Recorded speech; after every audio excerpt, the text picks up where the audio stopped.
Capítulo 1. El chico que se enlistó Moscú, diciembre de 2005. La Tercera Guerra Mundial había estallado hacía apenas 3 meses y ya había cambiado el mundo para siempre. Nikolai Voronin tenía solo 16 años. Era alto para su edad, de complexión fuerte, ojos grises como acero frío y una mirada que parecía más vieja que su cuerpo. Sus padres habían muerto en uno de los primeros bombardeos sobre los suburbios de la capital. No tenía hermanos, no tenía casa y ya no tenía miedo. Caminó bajo la nieve hasta el centro de reclutamiento militar más cercano. Llevaba una chaqueta rota y botas demasiado grandes. El oficial que lo recibió lo miró de arriba abajo con desconfianza. ¿Edad? 18, mintió Nikolai sin pestañear. El oficial suspiró, pero ya no había tiempo para verificaciones. Rusia necesitaba carne de cañón. Lo mandaron al Séptimo Ejército Infantil, una unidad formada por adolescentes y jóvenes menores de 18 años, muchos de ellos huérfanos como él. Los primeros meses fueron un infierno. Entrenamiento brutal bajo cero, hambre, marchas interminables y clases aceleradas de tiro, combate cuerpo a cuerpo y tácticas de supervivencia. Nikolai no destacaba por ser el más fuerte, pero sí por algo más peligroso. No se rendía nunca. Cuando otros chicos lloraban de agotamiento o se desmayaban, él seguía. Cuando les gritaban que era imposible, él encontraba la forma. Sus instructores empezaron a notar al chico de mirada gris que parecía haber nacido para la guerra. En menos de 6 meses lo enviaron al frente. Ya no era Nikolai Voronin, el huérfano de Moscú. Ahora era solo un número más en una unidad desesperada. Pero algo dentro de él ya estaba cambiando. Capítulo 2. El nacimiento del ancla principios de 2006. Frente occidental, cerca de la frontera bielorrusa. La coalición europea, apoyada por Estados Unidos, avanzaba con fuerza abrumadora. Superioridad aérea, tanques modernos, comunicaciones encriptadas y soldados profesionales. El ejército ruso retrocedía en casi todos los sectores. Casi todos, menos uno. En un sector de bosques densos y colinas embarradas, una línea se mantenía inexplicablemente firme. Allí estaba Nikolai, que ya había cumplido 17 años. Al principio era solo un soldado raso. Pero cuando su sargento murió en un bombardeo, Nikolai tomó el mando de su pelotón sin pedir permiso. Organizó defensas, distribuyó las pocas municiones que tenían y rechazó el primer ataque enemigo con una ferocidad que sorprendió hasta a sus superiores. Mes tras mes, su sector se convirtió en una anomalía. Mientras el resto del frente ruso retrocedía decenas de kilómetros, la posición de Nikolai no cedía ni un metro. Los soldados empezaron a llamarlo el ancla. Porque parecía imposible moverlo. Nikolai dormía solo 2 o 3 horas por noche. Comía lo mismo que sus hombres. Latas frías y pan duro. Luchaba siempre en primera línea. Cuando llegaban órdenes de retirada, él las ignoraba o respondía por radio con la misma frase. Esta posición se mantiene. Negativo a retirada. Sus superiores, al ver que gracias a él todo un flanco no colapsaba, terminaron aceptándolo. Le dieron el mando efectivo de una compañía entera formada casi completamente por adolescentes. Una noche, después de rechazar un ataque nocturno, uno de sus chicos le preguntó mientras vendaba una herida. «Capitán, ¿por qué no retrocedemos como los demás?» Nikolai miró la oscuridad del bosque, donde todavía ardían algunos restos de vehículos enemigos, y respondió con voz baja pero segura. «Porque si retrocedemos aquí, ya no habrá dónde parar. Detrás nuestro están nuestras casas, nuestras familias, lo poco que nos queda. Prefiero morir clavado en esta tierra que correr y ver cómo queman todo». Esa noche, por primera vez, sus hombres lo miraron no solo como un líder, sino como un símbolo. El ancla había nacido. Capítulo 3. 11 meses de resistencia. Durante 11 meses infernales, la compañía de Nikolai resistió en la misma línea de trincheras y bosques destrozados. Día tras día rechazaban ataques. Vivían comiendo raciones frías, durmiendo pocas horas y luchando bajo lluvia, nieve y fuego enemigo. Nikolai estaba siempre en primera línea. Dormía solo 2 o 3 horas, comía lo mismo que sus hombres y rechazaba cualquier orden de retirada. Los aliados empezaron a temer ese sector. Lo llamaban el gancho, una posición que no podían romper. Nikolai se volvió leyenda entre las tropas rusas. Los chicos del Séptimo Ejército Infantil lo seguían con devoción casi religiosa. Pero el precio era alto. Muchos amigos suyos ya habían muerto. Nikolai cargaba con cada muerte en silencio, pero su determinación no flaqueaba. Capítulo 4. El contraataque americano fallido. El 12 de marzo de 2007, los aliados lanzaron su mayor contraataque hasta el momento. Cientos de tanques estadounidenses y alemanes avanzaban por la llanura. Nikolai estaba de pie sobre su T-72, chaleco antibalas sudado, rifle en mano. Cuando llegó la oleada enemiga, gritó por radio. Todas las unidades, fuego a discreción. Mantengan la línea. La batalla duró 6 horas brutales. 2 aviones F-16 fueron derribados. Nikolai bajó de su tanque cuando fue alcanzado y siguió luchando a pie, destruyendo un blindado con un RPG. Al final del día, el contraataque aliado fracasó completamente. Esa noche, Nikolai se sentó solo, exhausto, sabiendo que vendrían ataques aún peores. Capítulo 5. La visita del presidente. 3 semanas después, el presidente de Rusia llegó personalmente al frente. Bajó del vehículo blindado y caminó por el barro hasta Nikolai. Le colocó una medalla en el pecho allí mismo y le dijo: «Eres el ancla de Rusia. Gracias a ti, no todo se ha perdido». Nikolai solo pidió municiones y que no les ordenaran retroceder. El presidente asintió y prometió apoyo. Capítulo 6. El colapso general. Mientras su sector resistía, el resto del frente ruso se derrumbó. Llegó la orden clara. Retrocedan inmediatamente. Nikolai apagó la radio y reunió a sus hombres. No vamos a retroceder. Nos mantenemos aquí. Capítulo 7. La masacre. El ataque masivo llegó. 3 días y 3 noches de combate continuo. Nikolai perdió más del 70% de sus hombres. Herido y cubierto de sangre, seguía gritando: «Mantengan la línea». Al final solo quedaban 68 chicos vivos. Capítulo 8. La desesperación. Los supervivientes estaban al límite. Víctor le preguntó llorando: «Capitán, ¿qué vamos a hacer?» Nikolai los miró a todos y respondió: «Vamos a contraatacar». Capítulo 9. La decisión. Los invasores pisaron suelo ruso. «No lo vamos a permitir», gritó Nikolai. «Vamos a recuperar cada metro. Como en Stalingrado. No importa cuántos caigamos». Prepararon el contraataque con los pocos hombres y tanques que les quedaban. Capítulo 10. El gran contraataque comienza a 7 de la mañana. Niebla espesa. Nikolai, de pie sobre el tanque principal, gritó con toda su fuerza: «Asalto total. Todos adelante. Por nuestras familias. Por la madre Rusia. ¡Hurra! ¡Hurra!». El contraataque más desesperado de la guerra había empezado. Capítulo 11. El primer día del infierno. 7:15 de la mañana. La niebla era tan espesa que apenas se veían los árboles a 20 metros. Nikolai Voronin estaba de pie sobre el tanque principal, el chaleco antibalas empapado en sudor y sangre seca, el rifle colgando del pecho. Su cara joven mostraba una determinación aterradora. Levantó el puño y gritó con toda la fuerza de sus pulmones: «Todos los tanques adelante. Infantería pegada a los blindados. Asalto total. No se detengan por nada ni por nadie. Por nuestras familias. Por la madre Rusia. ¡Hurra! ¡Hurra!», respondieron los 68 chicos restantes, con voces quebradas pero llenas de furia. Los tanques rugieron y empezaron a avanzar entre la niebla. La infantería corría pegada a ellos, usando los blindados como escudo. El contraataque comenzó. En las primeras horas tomaron por sorpresa la primera línea enemiga. Nikolai saltaba de un lado a otro, gritando órdenes, disparando y animando a sus hombres. «Adelante. No miren atrás. Recuperamos lo que es nuestro». Al final del primer día habían recuperado 14 kilómetros. Pero el precio fue alto. 11 chicos más murieron.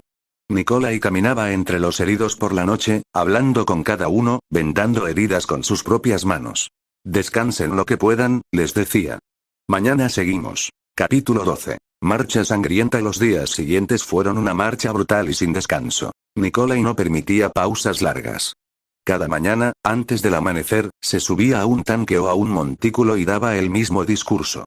«Hoy marchamos otra vez. No importa el cansancio, no importa el dolor, no importa cuántos caigamos. La madre Rusia nos está mirando. Vamos a echar a estos invasores aunque tengamos que llegar hasta Berlín». Recuperaron pueblo tras pueblo. En cada uno, los civiles rusos salían llorando a recibirlos, abrazando a los chicos sucios y heridos que quedaban. Pero las bajas seguían aumentando. En una sola emboscada perdieron 9 hombres más. Nikolai mismo recibió un balazo en el costado que tuvo que vendarse solo. Aún así, siguió al frente. Una noche, Víctor le dijo en voz baja: «Capitán, ya casi no quedamos 30 del grupo original». Nikolai miró el fuego y respondió: «Entonces seremos 30 leyendas». Capítulo 13. La batalla de la Colina Roja. La batalla más dura llegó en una colina estratégica que los aliados habían fortificado fuertemente. Nikolai planeó un asalto frontal y salvaje. Antes de atacar, reunió a sus hombres y habló con la voz ronca pero poderosa. Esta colina es la clave. Si la tomamos, abrimos el camino para recuperar cientos de kilómetros. Hoy no pedimos piedad ni la damos. Luchamos como en Stalingrado. Hurra por Rusia. Hurra. El asalto fue brutal. Nikolai iba en primera línea, subiendo la colina bajo fuego cruzado. Su tanque fue destruido, pero él continuó a pie, gritando y disparando. 3 veces lo derribaron las explosiones, y 3 veces se levantó. Después de 8 horas de combate cuerpo a cuerpo, tomaron la colina. Nikolai, herido en el brazo y sangrando, plantó la bandera rusa en la cima con sus propias manos. Ese día recuperaron 47 kilómetros más. Pero solo quedaban 41 hombres de su unidad original. Capítulo 14. El mensaje del presidente tras la toma de la Colina Roja. Llegó un mensaje personal del presidente transmitido por radio. Capitán Voronin, todo el país habla de ti y de tus chicos. Has recuperado más de 300 kilómetros en solo semanas. Rusia te debe la vida. Sigue adelante. Eres el orgullo de la patria. Nikolai escuchó el mensaje en silencio, rodeado de sus hombres exhaustos. Luego se puso de pie y les dijo. El presidente nos ha visto. Pero no luchamos por él. Luchamos por nuestras madres, por nuestros hermanos, por la tierra que pisamos. Mañana seguimos avanzando. Hurra. Capítulo 15. Más allá de los 500 kilómetros meses después del inicio del contraataque, la unidad de Nikolai, ahora reforzada con nuevos soldados jóvenes, había recuperado más de 520 kilómetros de territorio ruso. Nikolai ya tenía 18 años, pero su mirada parecía tener 100. Cojeaba de una pierna, tenía varias cicatrices nuevas y los ojos hundidos por el agotamiento permanente. Aún así, seguía liderando desde el frente. Una noche, sentado junto a una fogata, Víctor le preguntó. Capitán, ¿hasta dónde vamos a llegar? Nikolai miró las llamas y respondió con voz baja pero firme. Hasta donde haga falta. Hasta que el último soldado enemigo salga de nuestra tierra. Aunque tenga que llegar hasta Berlín, no voy a parar. Los chicos que lo rodeaban asintieron en silencio. Ya no lo seguían solo por miedo o disciplina. Lo seguían porque creían en él. El ancla seguía sin romperse. Capítulo 16. El peso de las sombras. Habían pasado 4 meses desde el inicio del gran contraataque. La unidad de Nikolai había recuperado más de 720 kilómetros de territorio ruso. Pero el precio era cada vez más insoportable. Nikolai ya tenía 18 años. Su cuerpo estaba lleno de cicatrices nuevas. Cojeaba visiblemente de la pierna izquierda, tenía una herida mal curada en el costado que supuraba de vez en cuando, y sus ojos grises habían perdido casi toda la luz juvenil. Esa noche, sentado solo bajo una lona rota mientras llovía, Nikolai miraba una foto arrugada de sus padres que siempre llevaba consigo. Víctor se acercó cojeando y se sentó a su lado. Capitán, ya solo quedamos 27 del grupo original. Los nuevos chicos te siguen, pero tienen miedo. ¿Hasta cuándo vamos a seguir? Nikolai guardó la foto y respondió sin mirarlo. Hasta que el último invasor haya sido expulsado de nuestra tierra. No puedo parar, Víctor. Si me detengo, todas las muertes habrán sido en vano. Al día siguiente volvieron a marchar. Recuperaron 3 pueblos más, pero perdieron 14 hombres en una sola emboscada. Nikolai cargó personalmente a 2 heridos bajo fuego enemigo. Esa noche escribió en un pequeño cuaderno. Cada kilómetro recuperado lleva el nombre de un chico muerto. Capítulo 17. La batalla del río helado. La batalla más grande hasta el momento llegó junto a un río amplio y helado. Los aliados habían fortificado la otra orilla con tanques, artillería y miles de soldados. Nikolai reunió a sus hombres antes del amanecer. A pesar del frío brutal, se quitó el abrigo y se quedó solo con el chaleco antibalas. Hoy cruzamos ese río, dijo con voz potente. No habrá retirada. No habrá piedad. Esos hombres del otro lado quieren quedarse con nuestra tierra. Nosotros les vamos a mostrar que esta tierra tiene dientes. Hurra. El asalto comenzó al amanecer. Nikolai lideró la primera oleada cruzando el río helado a pie y en tanques. El hielo se rompía bajo las explosiones. El agua helada llegaba hasta la cintura. Nikolai gritaba sin parar mientras avanzaba. No se detengan. Adelante. Por la madre Rusia. La batalla duró 9 horas. Nikolai fue herido por esquirlas en el hombro, pero siguió luchando. Sus hombres tomaron la orilla enemiga en un combate cuerpo a cuerpo salvaje. Al final del día habían cruzado el río y recuperado 68 kilómetros más. Esa noche, Nikolai, herido y exhausto, se desmayó junto a una fogata.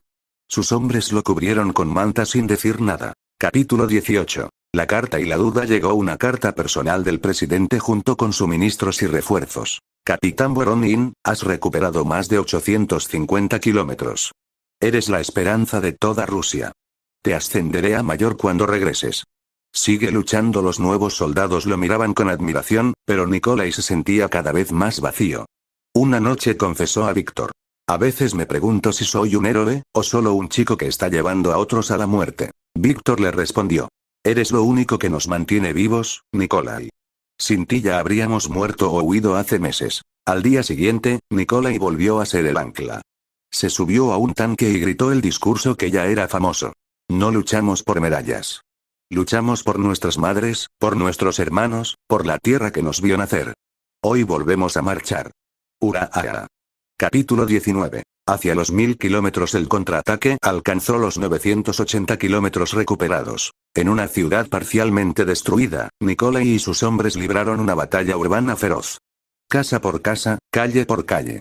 Nikolai entraba en los edificios primero, granada en mano y rifle al hombro. En una de las casas encontró a una niña pequeña escondida. La sacó en brazos bajo fuego enemigo mientras sus hombres cubrían la retirada. Esa imagen se convirtió en símbolo de propaganda. El ancla protegiendo a los inocentes. Esa misma noche, Nikolai reunió a todos y dijo. Mañana llegaremos a los 1000 kilómetros. Mañana les demostraremos que la madre Rusia no se arrodilla. Vamos a seguir hasta que no quede ni un solo enemigo en nuestra tierra. ¡Hurra! Capítulo 20. Los 1000 kilómetros. El día que marcaron los 1000 kilómetros recuperados fue histórico. Nikolai lideró el asalto final hacia una posición clave. Herido, sangrando y con fiebre, se negó a quedarse atrás. Subido sobre un tanque, con la bandera rusa ondeando, gritó con la voz rota. Este es el kilómetro 1000. Hoy demostramos que nuestra resistencia tiene sentido. Por todos los caídos. Por todas las familias que esperan. Por la madre Rusia eterna. El combate fue feroz, pero al atardecer plantaron la bandera rusa en la posición conquistada. Habían recuperado más de 1000 kilómetros. Esa noche, mientras sus hombres celebraban, Nikolai se alejó un poco y se arrodilló en la tierra. Por primera vez en mucho tiempo lloró en silencio, abrazando la tierra mojada. Víctor se acercó y le puso una mano en el hombro. Lo logramos, capitán. Nikolai levantó la vista, con lágrimas mezcladas de barro. No, todavía no. Esto recién empieza. Capítulo 21. La herida que no se ve después de los 1000 kilómetros recuperados, el cansancio empezó a pasar factura de forma cruel. Nikolai ya tenía 18 años, pero su cuerpo parecía el de un hombre de 30. Cojeaba fuertemente, la herida del costado se había infectado y tenía fiebre casi constante. Sin embargo, se negaba a descansar. Una tarde, tras tomar una posición estratégica, se sentó solo contra la rueda de un tanque destruido. Víctor se acercó con un poco de agua sucia. Mayor, tienes que parar un día. Estás ardiendo en fiebre. Nikolai bebió un sorbo y miró al horizonte. No puedo parar, Víctor. Si yo caigo, muchos de estos chicos también caerán. Soy el ancla, y las anclas no se mueven. Esa noche tuvo una pesadilla terrible. Veía a todos los chicos que habían muerto bajo su mando mirándolo en silencio. Despertó sudando y temblando. Por primera vez, dudó de sí mismo. Pero al amanecer se levantó, se vendó la herida con trapos sucios y volvió a subir al tanque. Hoy seguimos. Gritó con voz ronca. No paramos hasta que Rusia vuelva a respirar libre. ¡Hurra! Capítulo 22. La traición del invierno. El invierno de 2007-2008 fue uno de los más crueles en décadas. Temperaturas bajo menos 30 grados, nieve hasta la cintura y vientos que cortaban la piel. Muchos soldados nuevos morían congelados durante las marchas nocturnas. En una de las peores tormentas, la unidad de Nikolai quedó aislada. Sin suministros, sin apoyo aéreo y con muy poca munición. Nikolai reunió a todos en un bosque nevado y habló frente a una pequeña fogata. El invierno quiere matarnos. El enemigo quiere matarnos. Pero nosotros somos rusos. Este frío es nuestro. Esta nieve es nuestra. Vamos a usar el invierno como arma, como lo hicieron nuestros abuelos. Ordenó ataques nocturnos por sorpresa, emboscadas en la nieve y ataques con cuchillos y bayonetas para ahorrar balas. Recuperaron 120 kilómetros más en las peores condiciones posibles. Pero el precio fue altísimo. Más de 40 hombres murieron de frío o en combate. Nikolai mismo perdió 2 dedos del pie izquierdo por congelamiento. Capítulo 23. El encuentro con la muerte en una batalla cerca de una ciudad importante, Nikolai estuvo a punto de morir. Un francotirador enemigo le disparó. La bala le atravesó el pecho, rozando el pulmón. Cayó del tanque y quedó tendido en la nieve, sangrando. Sus hombres gritaron de pánico. Víctor corrió hacia él bajo fuego cruzado. Nikolai, con la boca llena de sangre, agarró a Víctor por el uniforme y susurró. No, retrocedan, sigan avanzando, prométemelo. Lo evacuaron de milagro. Durante 3 días estuvo inconsciente en un hospital de campaña improvisado. Los médicos decían que no sobreviviría. Cuando despertó, lo primero que hizo fue pedir su rifle y preguntar cuánto terreno habían perdido. Al enterarse de que sus hombres habían mantenido la línea sin él, sonrió débilmente. 3 días, perdí 3 días. Mañana vuelvo al frente. Capítulo 24. El regreso del ancla. A pesar de las órdenes médicas, Nikolai volvió al frente solo una semana después, todavía vendado y débil. Cuando sus hombres lo vieron bajar del camión, muchos lloraron. Se subió con dificultad a un tanque y, aunque su voz estaba más débil, habló con la misma fuerza de siempre. Pensaron que el ancla se había roto, se equivocaron. Estoy aquí para seguir luchando con ustedes. Por cada chico que murió. Por cada madre que espera. Hoy volvemos a marchar. ¡Hurra! ¡Hurra! El grito fue más fuerte que nunca. Ese mes recuperaron otros 180 kilómetros. La leyenda de Nikolai Voronin se extendió por todo el ejército ruso. Lo llamaban el inmortal y el ancla de acero. Capítulo 25. La carta de una madre. En medio de una pausa corta, llegó una carta escrita a mano. Era de la madre de uno de los primeros chicos que murió bajo su mando. Decía: querido Nikolai, mi hijo me escribió antes de morir. Me dijo que tú eras como un hermano mayor para ellos. Que los cuidabas y les dabas esperanza. Gracias por estar con él en sus últimos días. Rusia necesita más hombres como tú. Que Dios te proteja. Nikolai leyó la carta varias veces y lloró en silencio. Esa misma noche reunió a sus hombres y les leyó partes de la carta. Luego dijo: esta guerra no es solo nuestra. Es de todas las madres de Rusia. No podemos fallarles. Mañana seguimos avanzando. Hasta que no quede ni un solo invasor en nuestra tierra. ¡Hurra! Capítulo 26. La doctora del frente. Después de la batalla que casi le cuesta la vida, Nikolai fue enviado a un hospital de campaña improvisado detrás de la línea. Estaba débil, con fiebre alta y varias heridas infectadas. Allí conoció a la doctora Elena Petrova, de 24 años.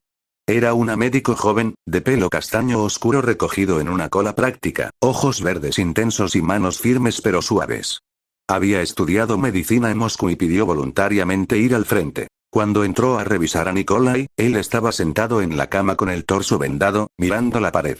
No te muevas, dijo ella con voz calmada pero autoritaria. Tienes suerte de estar vivo, mayor Voronin. Nikolai la miró por primera vez. Por un segundo, su mirada gris se suavizó. Suerte, murmuró. Muchos de mis chicos no la tuvieron. Elena no dijo nada cliché. Solo limpió sus heridas en silencio, con cuidado. Por primera vez en casi 2 años, alguien lo tocaba sin que fuera para matar o para vendarlo en medio del caos. Capítulo 27. La primera cura. Elena se convirtió en su médico personal durante las 3 semanas que Nikolai pasó en recuperación. Al principio él era hosco y distante. No quería hablar. Pero Elena no se rendía. Todas las noches se sentaba a su lado después de atender a los demás heridos y le hablaba de cosas simples. De libros que había leído antes de la guerra, de su pueblo natal cerca de San Petersburgo, de cómo extrañaba el olor a pan recién horneado. Una noche, Nikolai tuvo una fuerte pesadilla. Se despertó gritando nombres de chicos muertos. Elena corrió hacia él, lo sujetó con fuerza y le puso una mano fría en la frente. «Estás aquí», le susurró. «Estás vivo, Nikolai. Respira conmigo». Por primera vez en mucho tiempo, Nikolai lloró delante de alguien. Elena lo abrazó sin decir nada, solo sosteniéndolo mientras temblaba. Desde esa noche, algo empezó a cambiar. Elena no solo curaba su cuerpo, empezaba a curar su alma rota. Capítulo 28. La marcha continúa a pesar de las protestas de Elena. Nikolai decidió volver al frente después de solo 3 semanas. Antes de irse, ella lo detuvo en la puerta del hospital de campaña. Eres humano, Nikolai. No una máquina. Si sigues así, un día no vas a volver. Él la miró largo rato. Luego hizo algo que no había hecho en años. Sonrió levemente. Volveré, Elena. Y cuando vuelva, me gustaría escuchar más sobre ese pan que extrañas. Elena se sonrojó ligeramente, pero asintió. Entonces vuelve vivo, ancla. Eso es una orden médica. Nikolai regresó al frente más fuerte físicamente, pero con algo nuevo en el pecho. Una razón más para sobrevivir. Capítulo 29. Cartas bajo el fuego. Durante los siguientes meses, mientras continuaban recuperando territorio, ya iban por los 1300 kilómetros, Nikolai y Elena empezaron a escribirse cartas. Ella le enviaba notas médicas mezcladas con mensajes personales. Él le respondía con breves líneas escritas a la luz de una linterna, entre batalla y batalla. En una de las cartas, Nikolai escribió: Elena, nunca pensé que alguien como tú existiría en medio de este infierno. Tus palabras me mantienen más vivo que las medicinas. Cuando todo esto termine, quiero conocer ese pueblo tuyo y oler ese pan. Mantente a salvo. Nikolai y Elena le respondió: entonces sobrevive, mayor. Porque yo también quiero enseñarte ese pueblo. No te atrevas a morir antes. Esas cartas se convirtieron en el mayor apoyo emocional de Nikolai. Por primera vez sentía que tenía algo por lo que realmente quería volver vivo. Capítulo 30. La luz en la oscuridad. En una batalla particularmente dura, Nikolai fue herido de nuevo, esta vez en la pierna. Mientras lo evacuaban, solo pensaba en una cosa: volver a ver a Elena. Cuando llegó al hospital, ella estaba esperándolo. Por primera vez desde que se conocieron, Elena perdió su compostura profesional. Corrió hacia él y lo abrazó fuerte, sin importarle que estuviera cubierto de sangre y barro.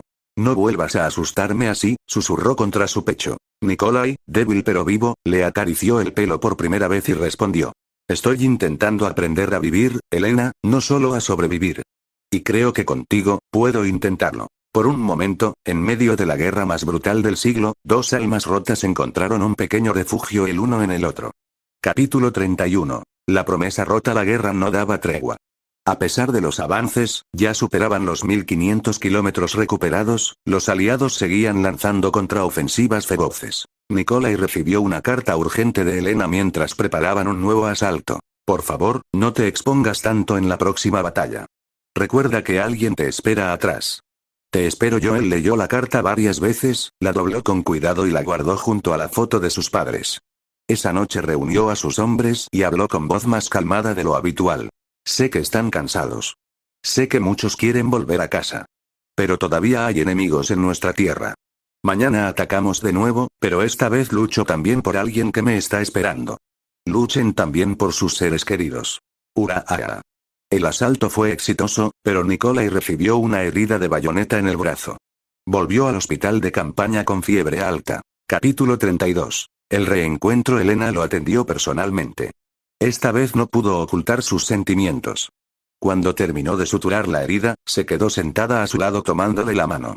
Eres un idiota, Nikolai Voronin, le dijo con lágrimas en los ojos. Sigues comportándote como si no tuvieras nada que perder. Él la miró largo rato. Por primera vez en la guerra, permitió que su voz se suavizara. Antes no tenía nada que perder.